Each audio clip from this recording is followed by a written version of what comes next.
Hello and welcome back to your physics class. आज के class में हम पढ़ेंगे लेंस मेकर्स फॉर्मूला। किसी थिन लेंस के focal length, radii of curvature और रिफ्रैक्टिव इंडेक्स को जो रिलेट करता है उस फॉर्मूला को हम कहते हैं लेंस मेकर्स फॉर्मूला, और ये यूज होता है रिक्वायर्ड फोकल लेंथ के लेंस बनाने में, इसीलिए इसका नाम है लेंस मेकर्स फॉर्मूला। तो यहाँ पर हमने कंसीडर किया है एक थिन कॉन्वेक्स लेंस जिसका थिकनेस है t और रिफ्रैक्टिव इंडेक्स म्यू है, म्यू 2 है, और इस लेंस को एक मीडियम में रखा गया है जिसका रिफ्रैक्टिव इंडेक्स है mu 1। Refractive index of mu 1 is less than mu 2, मतलब ये लेंस डेंसर मीडियम है with respect to the surrounding medium. ये C है optical centre of the lens, P1 P2 है ये दो रिफ्रैक्टिंग सरफेसेस जो है स्फेरिकल रिफ्रैक्टिंग सरफेस, इसका पोल, और C1 और C2 है सेंटर ऑफ कर्वेचर। इस रिफ्रैक्टिंग सरफेस के लिए सेंटर ऑफ कर्वेचर C1 है और इस रिफ्रैक्टिंग सरफेस के लिए सेंटर ऑफ कर्वेचर C2 है। और इस C1 C2 से जो लाइन पास कर रहा है इसको प्रिंसिपल एक्सिस बोलते हैं। तो ये प्रिंसिपल एक्सिस पे ये O है एक पॉइंट ऑब्जेक्ट जिससे एक रे इंसिडेंट हुआ, OA एक इंसिडेंट रे है फर्स्ट रिफ्रैक्टिंग सरफेस पे। तो ये पॉइंट ऑफ इंसिडेंस है A। पॉइंट ऑफ इंसिडेंस पे एक नॉर्मल ड्रॉ किया है जो कि फर्स्ट सरफेस पे है, और स्फेरिकल सरफेस पे कोई भी नॉर्मल होता है वो सेंटर ऑफ कर्वेचर से पास होता है।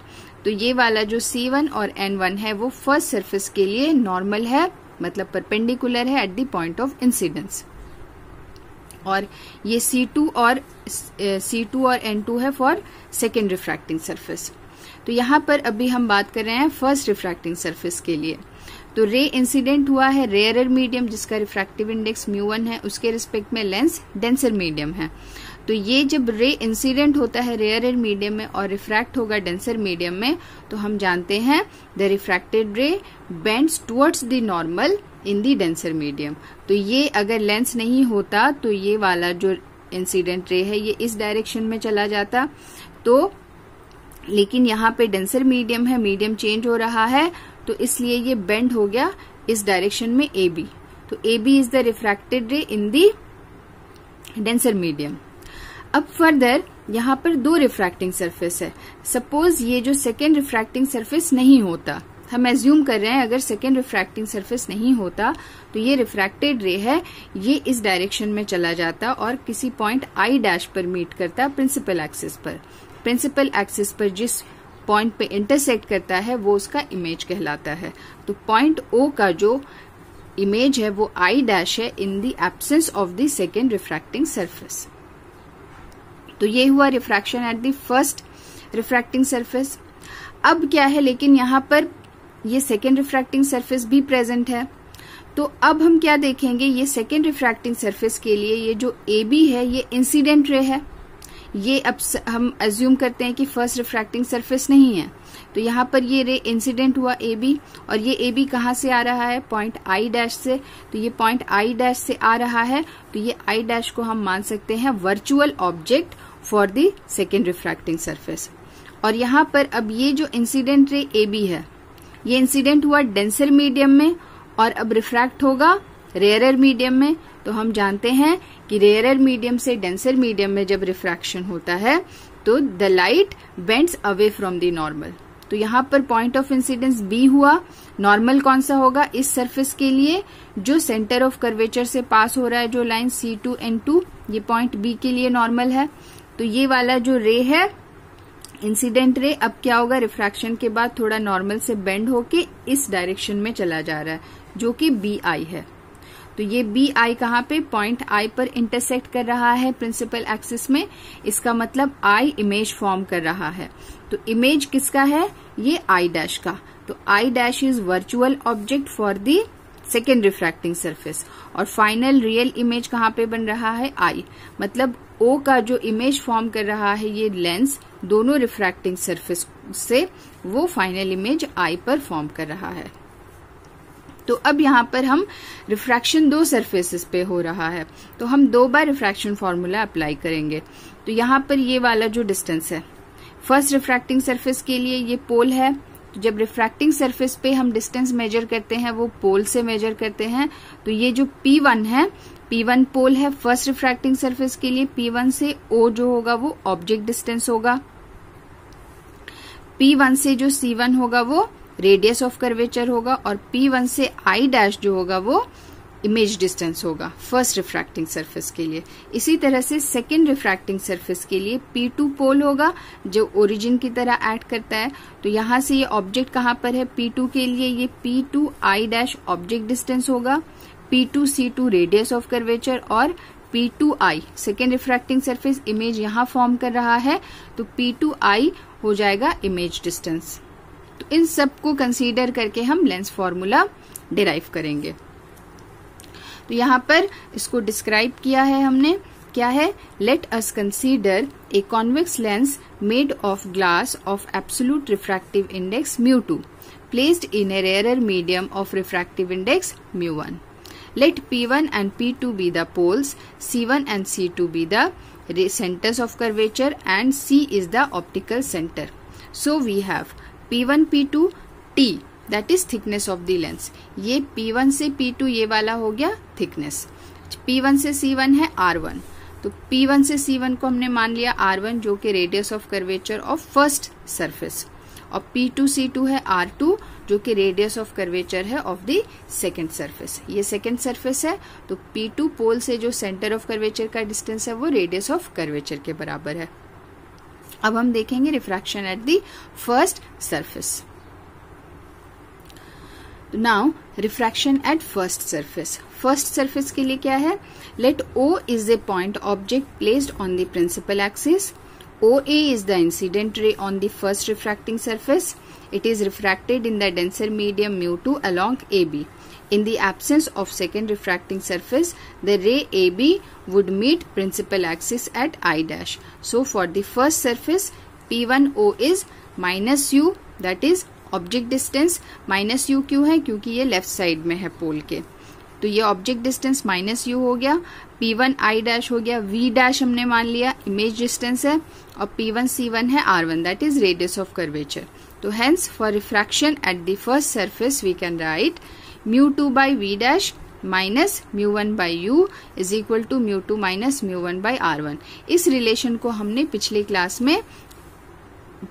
पिछले दो क्लास में हमने इसको फॉर कॉन्केव स्फेरिकल सरफेस और कॉन्वेक्स स्फेरिकल सरफेस दोनों क्लास के लिए ये दोनों क्लास में ये दोनों सरफेस के लिए स्टैब्लिश किया है। अगर आपने वीडियो नहीं देखा है तो पिछले वीडियो को पहले रेफर कर ले। तो यहाँ पर ये μ2 क्या है, उस मीडियम का रिफ्रैक्टिव इंडेक्स जिस मीडियम में इमेज फॉर्म हो रहा है।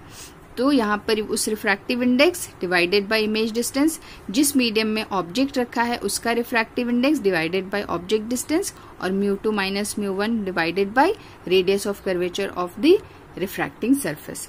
इसको हमने मान लिया इक्वेशन 1। ये फर्स्ट रिफ्रैक्टिंग सरफेस के लिए ये रिलेशन आया है। सिमिलरली अब हम सेकेंड रिफ्रैक्टिंग सरफेस के लिए रिलेशन एस्टैब्लिश करेंगे।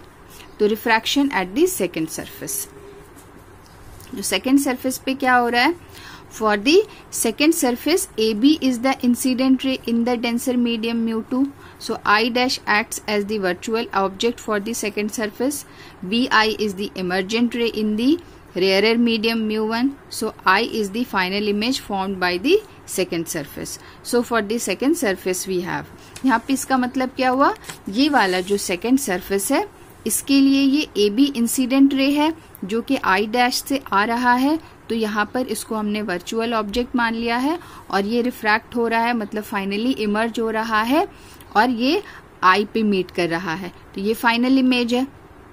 तो अब सेकेंड रिफ्रैक्टिंग सरफेस के लिए ये P2I' object distance, P2I image distance, P2C2 radius of curvature, और यहाँ पर लेकिन अब क्या हो रहा है, डेंसर मीडियम में रे इंसिडेंट है और रेयरर मीडियम में रिफ्रैक्ट हो रहा है। तो यहाँ पर अब हम μ2 क्या हो जाएगा, ऑब्जेक्ट डिस्टेंस ये वाला लेंगे क्योंकि इंसिडेंट रे μ2 में है, तो यहाँ पर μ2 बाई ऑब्जेक्ट डिस्टेंस और रिफ्रैक्ट हो रहा है रेयरर मीडियम में, तो μ1 बाई इमेज डिस्टेंस, और फिर उसमें हम रिफ्रैक्शन फॉर्मूला अप्लाई कर देंगे। So for the second surface we have तो सेकेंड सरफेस के लिए P2I डैश है ऑब्जेक्ट डिस्टेंस। अब यहाँ पर ये वाला ऑब्जेक्ट डिस्टेंस कैसे आया है, डायग्राम में देखते हैं। देखो डायग्राम में ये क्या है, ये P2I डैश, ठीक है, P2I डैश है। तो यहां से P1 से जो ये डिस्टेंस कितना है, इसको हमने मान लिया था V डैश, जो कि इमेज डिस्टेंस है फॉर फर्स्ट सरफेस। तो यहां से यहां तक का डिस्टेंस है V डैश। तो यहां से P1 से P2 का डिस्टेंस है T। तो ये वाला V डैश से अगर हम T माइनस कर दे तो P2I डैश मिल जाएगा। तो ये P2I डैश बराबर क्या होगा, V डैश माइनस T। तो यहाँ पर यही है P2I dash is equal to V dash minus T, जो कि ऑब्जेक्ट डिस्टेंस है। P2I को हमने मान लिया V है, जो कि इमेज डिस्टेंस है, मतलब P2I जो फाइनल इमेज बन रहा है। तो यहां से यहां तक का डिस्टेंस हो गया V, और P2C2 है R2, that is radius of curvature. तो for the second refracting surface हम ये रिलेशन लिख सकते हैं μ1 बाई V। μ1 बाई V क्यों लिखा है यहाँ पे, जिस मीडियम में इमेज फॉर्म होगा उस मीडियम का रिफ्रैक्टिव इंडेक्स लिखेंगे यहाँ। तो μ1 रेयरर मीडियम में इमेज बन रहा है अब सेकेंड रिफ्रैक्टिंग सरफेस के लिए, तो μ1 डिवाइडेड बाई V। इंसिडेंट कहाँ पे था, μ2 में इंसिडेंट है AB, इंसिडेंट रे, उस मीडियम का रिफ्रैक्टिव इंडेक्स है μ2।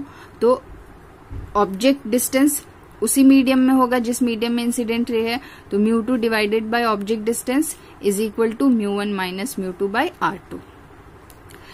अब यहाँ पर ये हमने एक कंसीडर किया था क्या, thin spherical lens, thin lens. तो थिन लेंस का मतलब क्या हुआ, जिसका थिकनेस उसके फोकल लेंथ के कंपैरिजन में बहुत स्मॉल हो। मतलब यहाँ पर if the lens is thin then T will be very very less than, much less than V dash. So T can be ignored, मतलब T अगर बहुत लेस है तो यहाँ पर V माइनस T, इसको हम नेग्लेक्ट कर सकते हैं T को, तो ये पूरा क्वांटिटी V डैश के बराबर हो जाएगा। सो इस इक्वेशन को हम कैसे यहाँ पे लिख सकते हैं, μ1 by V minus μ2 by V dash will be equal to μ1 minus μ2 by R2। यहाँ पर हमने T को नेग्लेक्ट कर दिया है, और ये लेंस मेकर फॉर्मूला एप्लीकेबल ही है, वैलिड ही है फॉर थिन लेंस ओनली। तो थिन लेंस के लिए थिकनेस को हम कंसीडर नहीं करेंगे, तो इसको हमने इक्वेशन 2 कर दिया है। अब हम क्या करेंगे नेक्स्ट स्टेप में, इक्वेशन 1 में हमने जो रिलेशन एस्टैब्लिश किया है फर्स्ट रिफ्रैक्टिंग सरफेस के लिए, उसको और इसको ऐड कर देंगे। तो फर्स्ट इक्वेशन जो फर्स्ट रिफ्रैक्टिंग सरफेस के लिए क्या है, ये है μ2 by V dash minus μ1 by U is equal to μ2 minus μ1 by R। तो लेफ्ट साइड को लेफ्ट साइड में ऐड करेंगे और राइट हैंड साइड को राइट हैंड साइड में। तो इक्वेशन 1 और 2 को जब ऐड करेंगे तो क्या मिलेगा, μ2 by V dash minus μ1 by U plus ये वाला term μ1 by V minus μ2 by V dash. First refracting surface में राइट हैंड साइड में ये टर्म है μ2 माइनस μ1 बाई R1 प्लस ये वाला टर्म ऐड होगा μ1 माइनस μ2 बाई R2।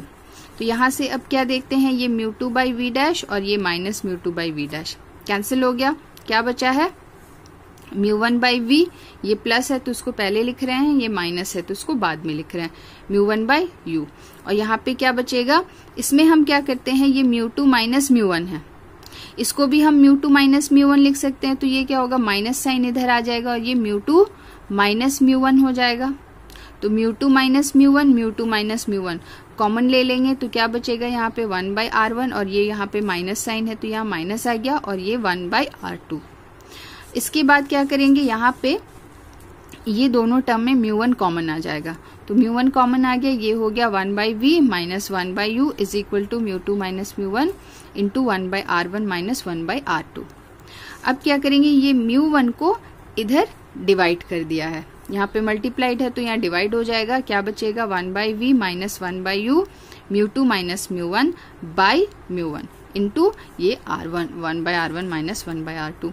अब यहाँ पर ये वाला टर्म क्या है, μ2 माइनस μ1 बाई μ1, तो इसमें हमने μ1 को दोनों में डिवाइड करके अलग अलग कर दिया। तो क्या बचेगा, μ2 बाई μ1 माइनस μ1 बाई μ1, ऐसे लिख सकते हैं। तो ये वाला टर्म क्या हो गया, 1 हो गया। तो हमें क्या मिलेगा, μ2 बाई μ1 माइनस 1। तो μ1 को डिवाइड करने के बाद क्या बचा, राइट हैंड साइड में है, लेफ्ट हैंड साइड में 1 by V minus 1 by U, μ2 by μ1 minus 1 into 1/r1 minus 1/r2। अब हमने क्या किया है, ये μ2 बाई μ1 को म्यू लिख दिया है। तो इसका मतलब क्या हुआ, refractive index of the lens, μ2 किसका है, लेंस का रिफ्रैक्टिव इंडेक्स, और ये है μ1 सराउंडिंग का। तो ये वाला जो म्यू है ये है refractive index of the lens with respect to the surrounding medium. तो यहाँ पे μ2 बाई μ1 की जगह म्यू रखेंगे तो क्या बन जाएगा formula, 1/v minus 1/u is equal to mu minus 1 into 1/r1 minus 1/r2। इसको हमने मान लिया इक्वेशन 3। अब ये क्या हुआ, ये लेंस के लिए, कॉन्वेक्स लेंस के लिए ये रिलेशन आया है। तो हम जानते हैं लेंस फॉर्मूला, हमने पहले भी पढ़ा है, स्कूल में भी पढ़ा है कि for the lens, from the lens formula we know lens formula क्या होता है, 1 by image distance minus 1 by object distance is equal to 1 by F. F क्या है, focal length of the lens. तो यहाँ पे देख सकते हैं इक्वेशन 3 में क्या है, लेफ्ट हैंड साइड में जो टर्म है, इक्वेशन 4 में भी लेफ्ट हैंड साइड में सेम टर्म है। तो दोनों को कंपेयर करेंगे तो क्या मिलेगा, 1 by F will be equal to this. So comparing equation 3 and 4 we get 1 by f is equal to mu minus 1 into 1 by r1 minus 1 by r2। और इसी को हम क्या बोलते हैं, लेंस मेकर्स फॉर्मूला। तो for a thin lens this is the required lens makers formula, जो कि फोकल लेंथ, रिफ्रैक्टिव इंडेक्स और रेडियाई ऑफ कर्वेचर को रिलेट करता है। तो यहाँ पे अगर हमें रिफ्रैक्टिव इंडेक्स पता हो मटेरियल का और रेडियाई ऑफ कर्वेचर पता हो तो हम जो फोकल लेंथ हमें चाहिए होगा उसको हम बना सकते हैं ये फॉर्मूला को यूज करके। तो ये वाला जो क्वेश्चन है ये बहुत बहुत इंपॉर्टेंट है, ये भी for long answer type question के लिए 5 मार्क्स में ये पूछता है और मोस्ट इम्पॉर्टेंट क्वेश्चन में से है। तो इसमें से अगर कोई भी डाउट हो इसमें तो कमेंट करके पूछ सकते हैं, और फिर नेक्स्ट क्लास में कुछ नया टॉपिक स्टार्ट करेंगे। Okay, thank you.